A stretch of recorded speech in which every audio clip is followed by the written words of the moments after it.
Across Africa, the Middle East, and Asia, 200 million women and girls who have suffered female genital mutilation.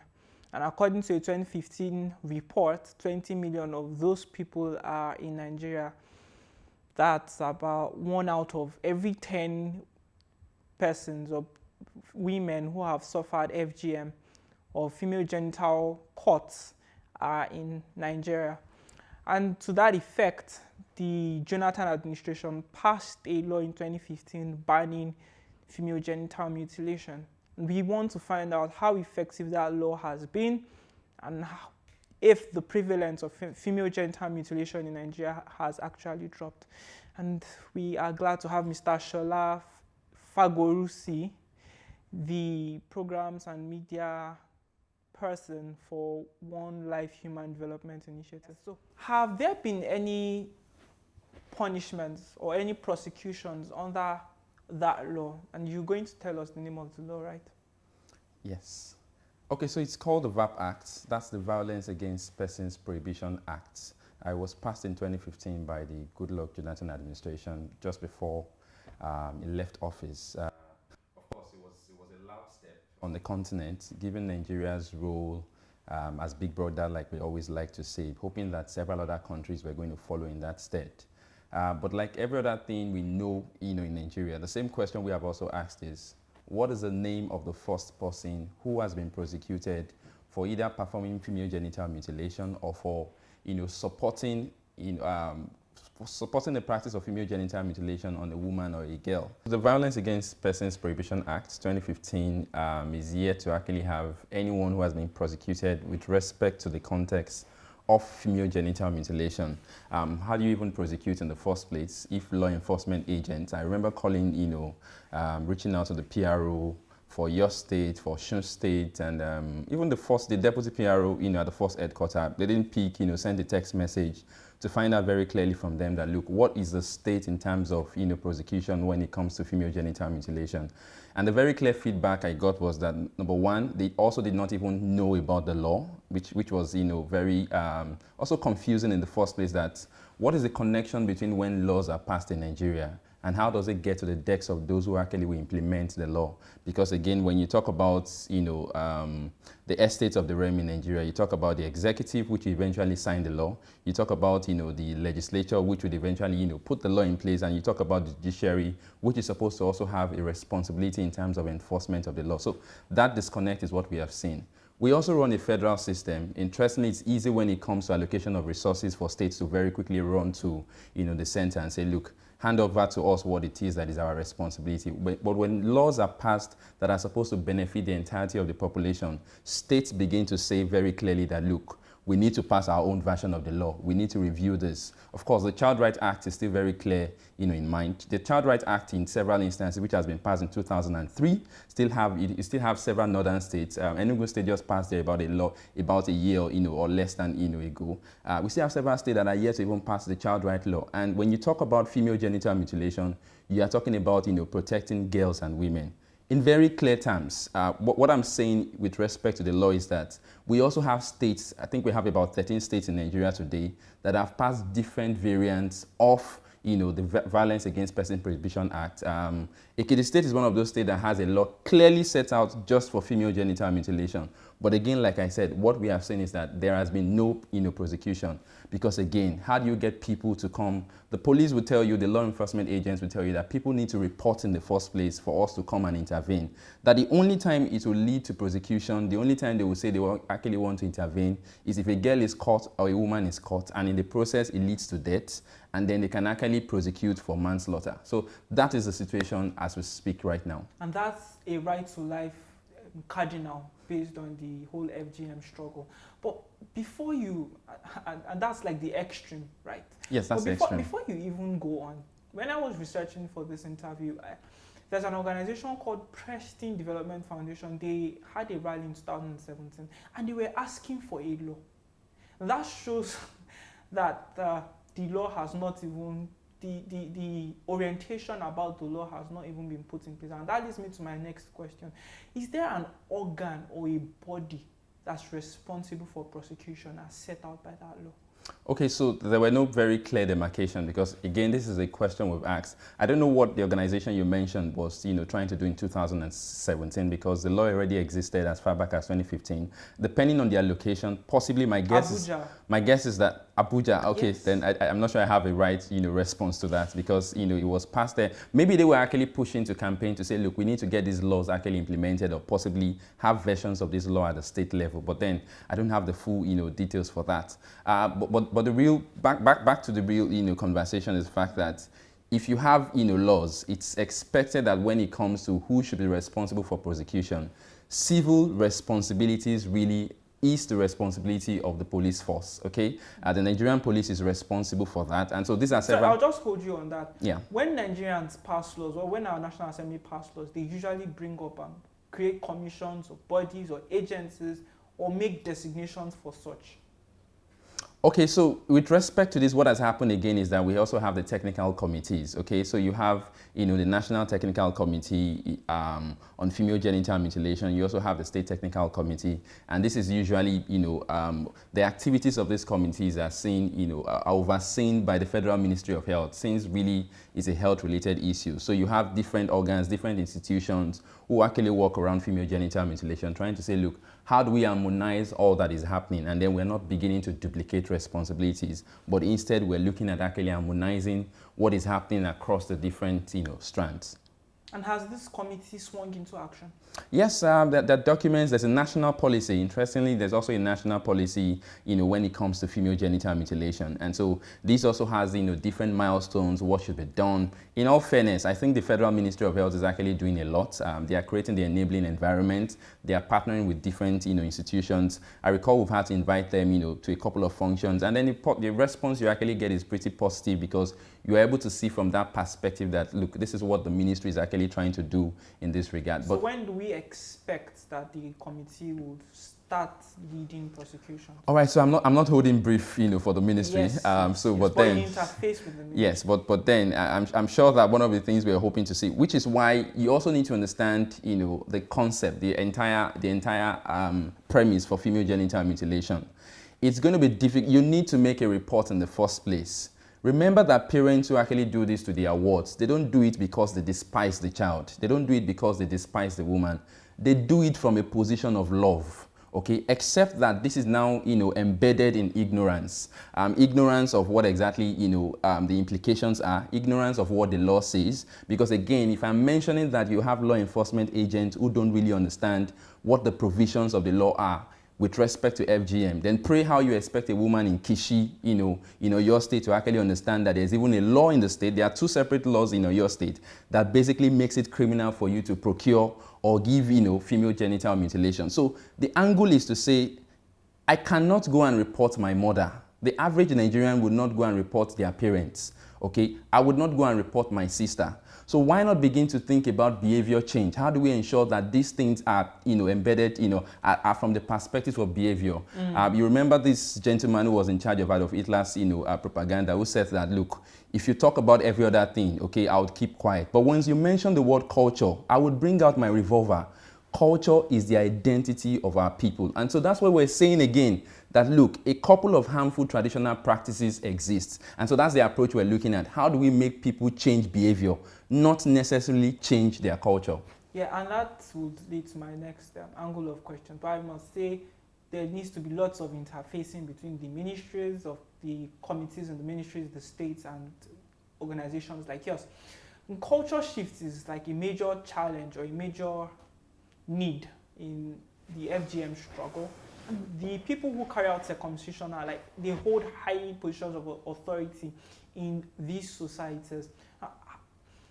Have you interfaced with some of these societies to say, let's create new modes of economic activity for these persons so that they should have some resemblance or semblance of respect, but they know that this is not what they should be doing, such as traditional birth attendants and the rest of them. Okay, so this is my position every time I hear people say that we created, alternatives for this individual. I think it's an affront on the law in the first place for a society like Nigeria that is governed by the law, the dictates of the law, where we have the constitution, and anybody who has any opposition to any bias against the constitution, what you need to do is to actually take, government to court, seek redress and all of that. If government today says that, look, we actually do not want structures by the roadside for safety, they justify it, they get, an act, whatever it is passed and all of that. Yes, as much as government also has a responsibility to the people to make sure that things happen, but not when lives are actually involved, okay? So oftentimes what happens is that you also have individuals who say that, look, we need to actually continue to do this because this is our means of revenue. So what has changed is the programming around ending female genital mutilation stroke cutting in Nigeria, which is to say that, look, if there is no demand, there will be no supply. So how do we ensure that mothers, fathers, sisters, grandmothers are not going to these places where female genital mutilation is done? Hold influence on them. Yes, these places hold influence. But again, what you also need to understand is not just about these places. You also have what is called medicalization of female genital mutilation, wherein people go to, health professionals. There have been cases where we've heard of anybody who is garbed in white, anything that looks like, the attire of any medical professional is called a doctor or a nurse in most of these rural locations or even some urban locations. They approach these individuals. Remember that the doctors, the nurses, again, the traditional birth attendants are also products of a particular society. We had a case, in December 2016, where a lecturer at the university here in Nigeria was trying to procure female genital mutilation for his daughter during the Yuletide. Okay, so you cannot say, for instance, that that person is ignorant. And it took a lot of persuasion, it took a lot of cajoling to say, look, gentlemen, can you hold on a bit and go and read about the law? Okay, go and read about, what the implications are for your daughter. Go and read about, and, at the end of the day, we were able to make him shift ground. How do we make sure that people have information in terms of, look, this is harmful to a very large extent? And this is one of the things we tell them that, look, some of them say this is a concept, from the global north. And we say, if you come down here, when it comes to issues like malaria, for instance, we can depend on recommendations from bodies like the WHO. When we had, outbreaks of, Lassa fever, for instance, we had to depend on what the professionals were telling us to do. When we had, the outbreak of Ebola too in Nigeria, we depended on some of these, global bodies who had, several health professionals. We depended on the recommendations from the Federal Ministry of Health and, several other, local and international partners.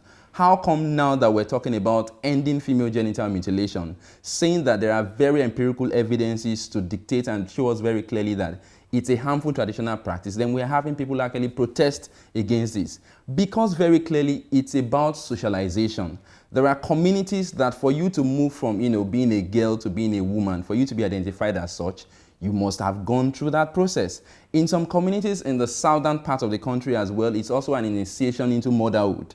I'm sure you've heard about the fattening room as well in Nigeria. There are very clear indications. We've gotten, evidences to say that, look, one of the things that also happens in this place is to actually show women, teach women how to become good wives, and also make them actually, ready for the man. And one of the ways they make women ready for the man in some of these locations is to actually mutilate them. To deprive them of the... And that is a human right. Sexual right is also a human right, issue. So these are conversations we're having around this to say that, look, we may not be able to stop people from saying, I provide this service. If you sell mobile phones today and Nigerians say, look, we are no longer using mobile phones, we want to use another product, we're just going to be using laptops, you would have to close shop and move into another business. That's exactly what we're looking at. And the idea, the goal is to actually end, in line with the Sustainable Development Goals, is to end female genital mutilation in one generation. What's a generation? About 25 to 30 years. So we're not just giving this information, reaching out to people, in the so-called rural communities or urban communities who are, pretty old. We're also looking at young people like yourself, young people like myself, who are the next generation of mothers and fathers. To be sure that if I have a daughter today, for instance, nobody will be talking to me about, female genital mutilation. Yeah, right. So Osun State has the highest prevalence, right, at 76%. I'm surprised you've not mentioned them in some of the examples. But what are you doing to end demand and interact with states like Osun, states like Oyo, states like the South, where this is still prevalent, surprisingly, northwest states like Katsina have just 0.1%.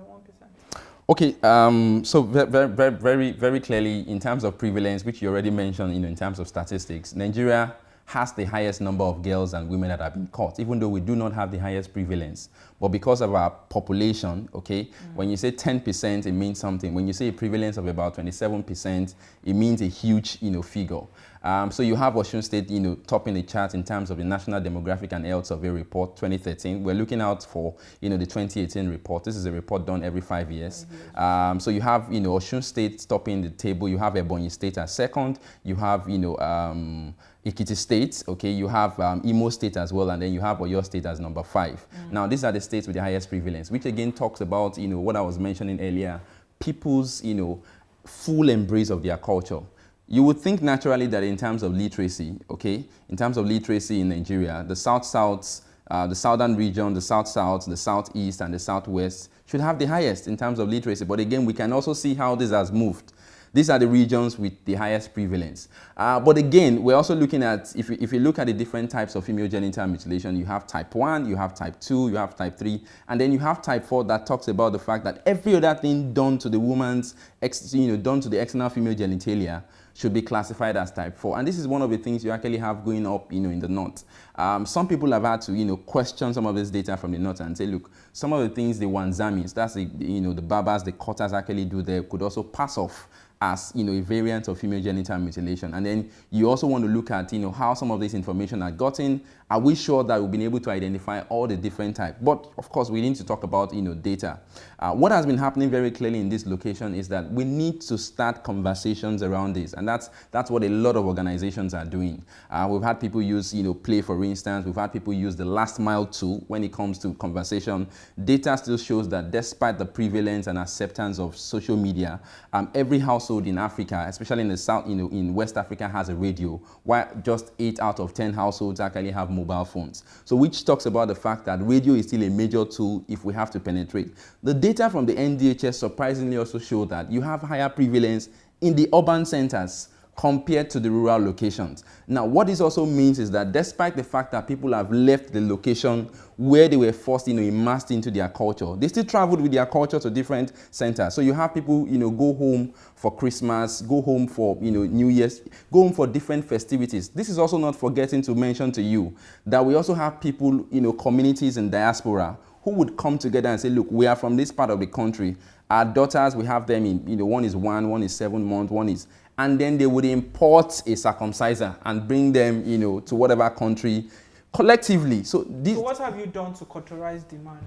So what have we done? So we're talking to people in the first place. Information needs to be given, okay? People need to know about it. If you don't have conversation about something, if I become a father, I don't think it's wrong. My grandmother comes around, I would not have an opinion about, female genital mutilation. So we want female genital mutilation to be a discussion on the table in the first place. Realizing very clearly that you also have early adopters, people who will hear about it very quickly and say, this makes a lot of sense in terms of the evidences you have given. So we're pushing all of that out. We're also talking about the health implications of this. So in Ebonyi State, that has the second highest prevalence, there's also a center in Ebonyi State, called the National Obstetrics and Fistula Center. And the medical director there has explained to us and mentioned that 85% of the cases there, it's a center where you have treatments for vesico-vaginal fistula. 85% of cases at that center are actually traceable to female genital mutilation. So just because of female genital mutilation, you have women who can no longer control their urination process. We've talked about the fact that when people say that, Omo, Kinkulo, or Nicola, the question they have not asked is, what happens after the child has left the Onicola, when the Onicola has actually gone back to his house? Okay, so these are very hard questions that we're making sure that people are having conversations around. And in some of the communities we have worked, when we tried explaining some of these things, then some of them remember and say, I remember this, my daughter. It was after she was caught that she started having complications. We also have a case where we put up a jingle on radio in your state, and a parent actually called and said, this issue you guys are raising is actually very genuine. What happened? Her daughter was circumcised, her first child. She had a cyst on her external female genitalia, and it took an operation at the University College Hospital for her to actually get relief. And we asked her, so your second daughter, did you think about circumcision? She smiled, of course, no. So we're also having survivors also talk to people. We don't call them victims, we call them survivors. We're having them also talk to people, explain to them some of the implications. A woman called, one of our radio programs and explained that when people say that, look, I had great sex with my husband, she doesn't understand what it means. Okay, so these are very clear indicators. We also talk about the fact that with respect to religion, there is no portion of the Quran, there is no portion of the Bible, for instance, that mentions female genital mutilation. So we also have a campaign going on called FGM Not My Religion. Okay, so we're getting clerics, we're getting pastors, because again, we understand that here in Nigeria, religion is the opium of the people. So we're getting clerics to also talk about this. And very importantly, we are also putting a lot of information on radio and on social media as well.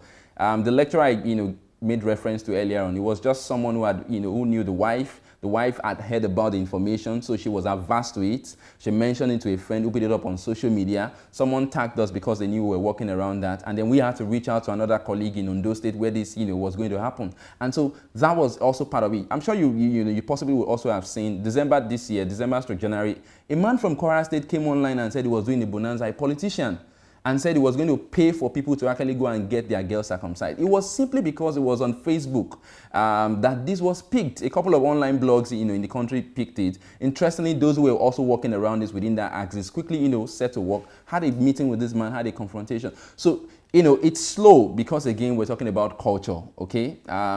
You can't change people's culture.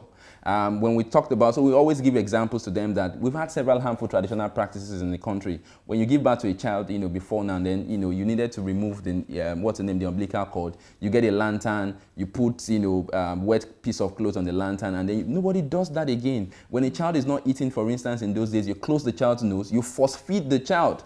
Nobody is doing that again because several kids have actually choked to the point of death because of this. So we're saying that this is for the benefit of the women. And again, we also would show them examples of women who were not mutilated, because you also need to understand the several myths around this. That if you don't cut the clitoris, it will grow as long as the penis of the man and begin to compete with the penis of the man. If you don't cut the clitoris during childbirth, for instance, if the head of the child touches the clitoris, the child will die. Some of them will tell you that if you don't touch the clitoris, the woman will never be able to conceive. And these are myths that we've been able to, sit down, put together information. We've done cartoonings around this. We've done what you call IEC, Information, Education and Communication Material, which we also call BCC material, Behavior Change Communication Material.